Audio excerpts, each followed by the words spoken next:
Gauss के नियम का अनुप्रयोग। अनंत लंबाई के आवेशित तार के कारण विद्युत क्षेत्र, कोई आवेशित तार है और उसके कारण किसी पॉइंट पर हमें इलेक्ट्रिक फील्ड गाउस के नियम की सहायता से निकालना है। जैसे मान लीजिए कि ये कोई वायर है और ये प्लस चार्ज से चार्ज्ड है और इस वायर से स्मॉल r डिस्टेंस पर कोई पॉइंट P है और यहाँ पर इलेक्ट्रिक फील्ड हमें निकालना है गाउस के नियम की सहायता से।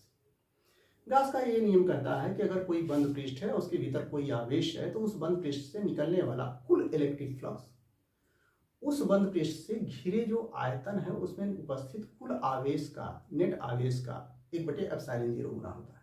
अर्थात अगर हमने कहा कि इलेक्ट्रिक फ्लक्स का मान फाई ई है, तो गाउस के अनुसार अगर कुल चार्ज, नेट चार्ज Q है, तो Q डिवाइड बाई ε0, जहां ε0 निर्वात की विद्युतशीलता कहलाता है, Q नेट चार्ज है। अब हमें इस वायर के कारण यहां पर इलेक्ट्रिक फील्ड निकालना है।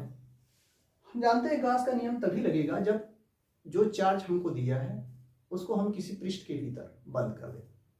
तो बंद पृष्ठ जब बनाते हैं तो उस बंद पृष्ठ को हम गाउसियन सरफेस कहते हैं। गाउसियन सरफेस कैसे बनाएंगे? यहाँ r डिस्टेंस पर हमें ये पॉइंट लेना है और यहीं पर इलेक्ट्रिक फील्ड निकालना है। तो हम ऐसा सरफेस बनाएंगे कि उस सरफेस पर ये पॉइंट आ जाए। तो इस वायर से r डिस्टेंस पर पॉइंट ले लेंगे चारों तरफ, पूरा ऊपर से नीचे तक, इस साइड में, पीछे और आगे। तो जब उस पॉइंट को मिलाएंगे तो आप जानते हो इस तरह से एक बेलनाकार सरफेस बन जाएगा जो इसको बंद करेगा।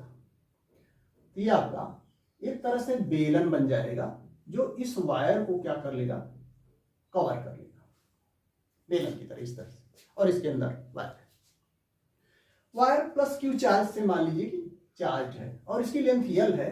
तो आप जानते हो लीनियर चार्ज डेंसिटी बराबर होता है total charge divided by length. ये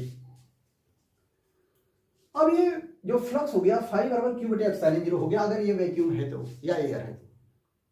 दूसरा ये होता है कि जो इलेक्ट्रिक फ्लक्स का जो फार्मूला होता है वो हम जानते हैं। इलेक्ट्रिक फ्लक्स का formula phi E equal to होता है इंटीग्रल पूरे बंद पृष्ठ के लिए vector E electric field dot D A area vector का स्केलर मल्टीप्लिकेशन होता है।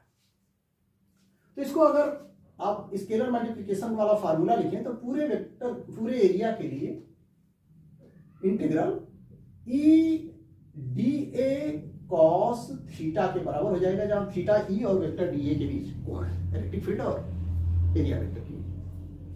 यहां पर एरिया वेक्टर, जो एरिया हम लेते हैं छोटी सी एरिया, यहां पर हमें दो सरफेस मिलता है, एक ये कर्व सरफेस मिलेगा और दूसरा ये प्लेन सरफेस मिलेगा।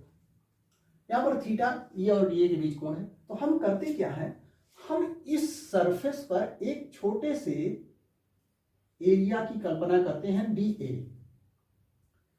तो आप अगर इस सरफेस पर एरिया की कल्पना करेंगे डी ए एरिया की, ए डी ए, तो इसकी डायरेक्शन किधर होगी?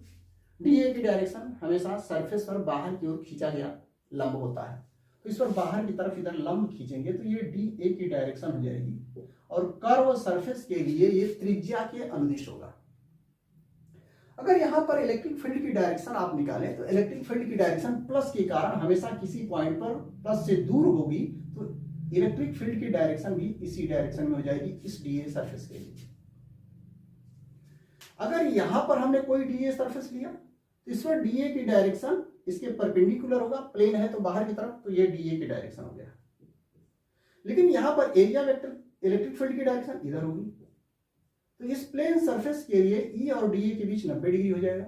उसी तरह से यहां भी अगर हमने डी ए कोई एरिया एलिमेंट लिया तो डी ए की डायरेक्शन यहां इस डायरेक्शन में हो जाएगी ऊपर की तरफ, और इलेक्ट्रिक फील्ड की डायरेक्शन इधर है तो यहां भी 90 डिग्री हो जाएगा। तो जो टोटल फ्लक्स हम निकालेंगे, कर्व सरफेस से निकलने वाला फ्लक्स प्लस इस प्लेन सरफेस से निकलने वाला फ्लक्स, और इन दोनों को इस Q/ε0 के बराबर कर देंगे। तो आप लिखोगे टोटल फ्लक्स फाई ई इस बंद पृष्ठ से निकलने वाला इंटीग्रल प्लेन सरफेस के लिए E D A cos theta plus, अब प्लेन कितना सरफेस है, एक ये है एक ये है, तो दो plane surface plus integral curve surface के लिए, वक्र पृष्ठ के लिए E D A cos theta. Plane surface के लिए, प्लेन के लिए, समतल सतह के लिए theta equal to 90 degree. Curve surface के लिए थीटा इक्वल टू 0 डिग्री। तो ये cos 90 का मान आप जानते हो कितने के बराबर होता है, 0 के, और cos 0 का मान आप जानते हो कितने के बराबर होता है, 1 के। तो ये तो खत्म हो जाएगा, तो जो फाई ई आएगा वो आपका बराबर आ जाएगा इंटीग्रल ये वाला कर्व सरफेस के लिए ई डी ए cos 0 का मान इतने के बराबर होगा। हमें इलेक्ट्रिक फील्ड निकालना है, तो इलेक्ट्रिक फील्ड को बाहर ले लेंगे तो हो जाएगा ई, और इंटीग्रल पूरे कर्व सरफेस के लिए डी ए, एक कर्व लिखा।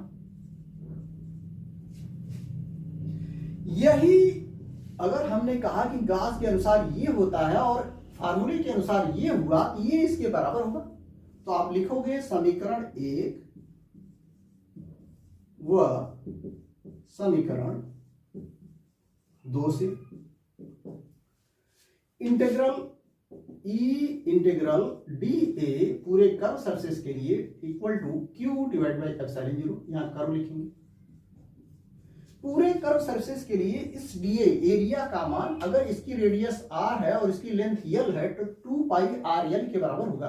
तो आप इसी को लिख लोगे E into 2 pi R into L equal to Q divide by epsilon 0।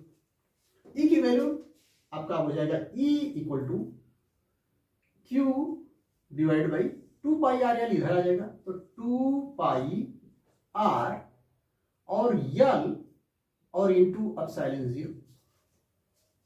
ध्यान दीजिए Q divide by L linear charge density के बराबर होगा, तो ये हो जाएगा 1 बाई 2 पाई, ये एप्सिलॉन 0 इसके साथ ले लिया, ये लैम्डा हो गया और ये आर हो गया। तो ये इलेक्ट्रिक फील्ड की वैल्यू हो गई आपके किसी अनंत लंबाई के आवेशित के कारण। बहुत आसान सा है। आपको करना क्या है, पहले फार्मूले से ई डॉट डी ए निकालना है। ई की वैल्यू हमें निकालना है, इसलिए ई को ऐसे ही छोड़ेंगे। जो इंटीग्रल होगा डी का सरफेस एरिया का, उसकी वैल्यू रख देंगे और उसको क्यू बटे एप्सिलॉन 0 के बराबर रख देंगे, तो ई की वैल्यू आ जाएगी। हर केस में ऐसा ही करें।